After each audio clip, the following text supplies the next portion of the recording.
Muy buenos días, queridos estudiantes, esperamos que se encuentren muy bien en sus casas. El día de hoy, en conjunto con la profesora Blanca, hemos preparado la siguiente clase. El objetivo de la clase de hoy es reconocer las transformaciones que posibilitaron el desarrollo de la Ilustración y sus proyecciones hasta el presente. El tema central de la clase de hoy será la Ilustración. Desde los inicios, Europa estuvo dominada por el pensamiento católico, ya que no solo la religión, sino también el pensamiento político y social estaban dominados por la doctrina católica. Además, en todo este tiempo, la forma de gobierno que existía era la monarquía absoluta, un sistema en el cual el rey conservaba todo el poder de un reino y podía actuar sin limitaciones.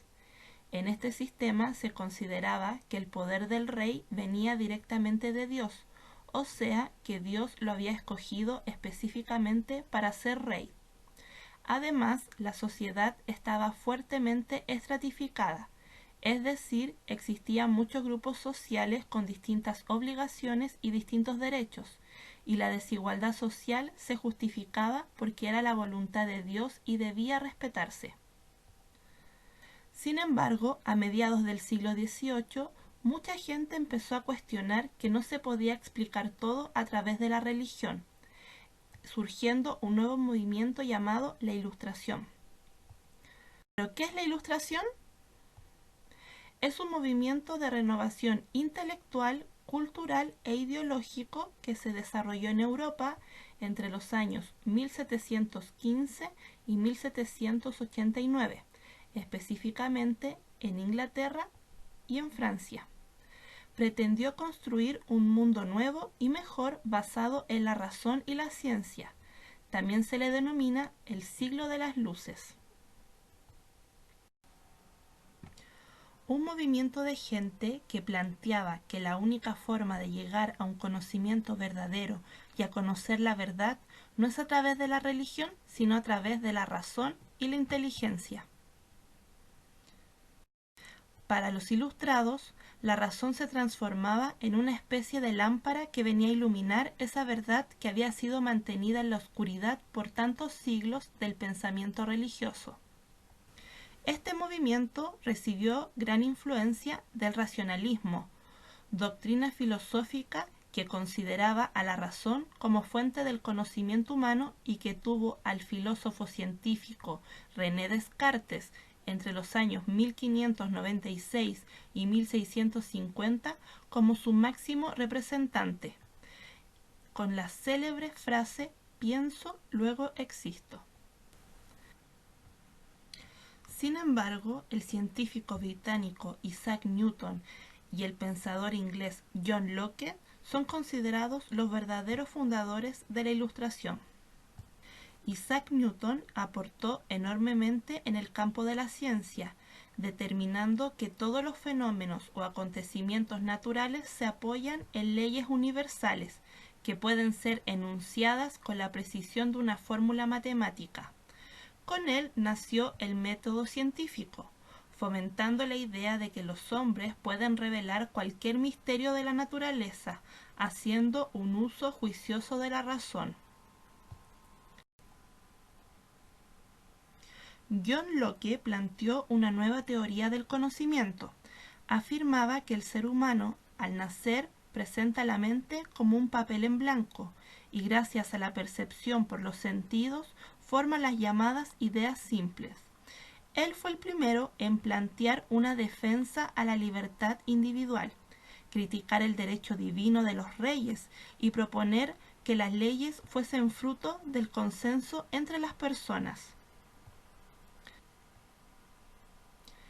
Es en la Ilustración donde surgen nuevas ideas, quienes difundieron innovadoras concepciones políticas, sociales y económicas que orientaron el pensamiento europeo de la época contra las monarquías absolutas.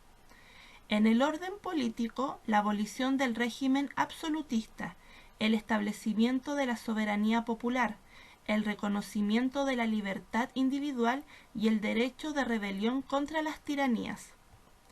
En el orden social, la justicia para todas las clases sociales, el reconocimiento de la igualdad de derechos entre los hombres, sin privilegios, y la tolerancia religiosa. En el orden económico, las prohibiciones sobre el mercado, defendiendo el libre intercambio comercial y la propuesta de que todos los ciudadanos deben pagar impuestos por igual, sin distinciones. Los economistas estudiaron el mercantilismo, sistema económico predominante entonces en la mayoría de los países de Europa, censurando los defectos de su organización. Defendieron la libertad de la industria, el comercio y el trabajo, abogando por una justa distribución del pago de impuestos entre todas las clases sociales. Entre los principales exponentes fueron François Quesnay y Adam Smith. ¿Quiénes fueron los filósofos de la Ilustración y cuáles eran las nuevas ideas que aportaron? Fueron intelectuales de renombre, que estudiaron la situación política y social de Francia y de otras naciones de Europa, para luego criticar a través de sus escritos los errores del absolutismo. Entre los principales exponentes encontramos a Montesquieu. Nació en Francia. Es un eminente pensador. Ejerció con sus ideas gran influencia en la futura Revolución Francesa.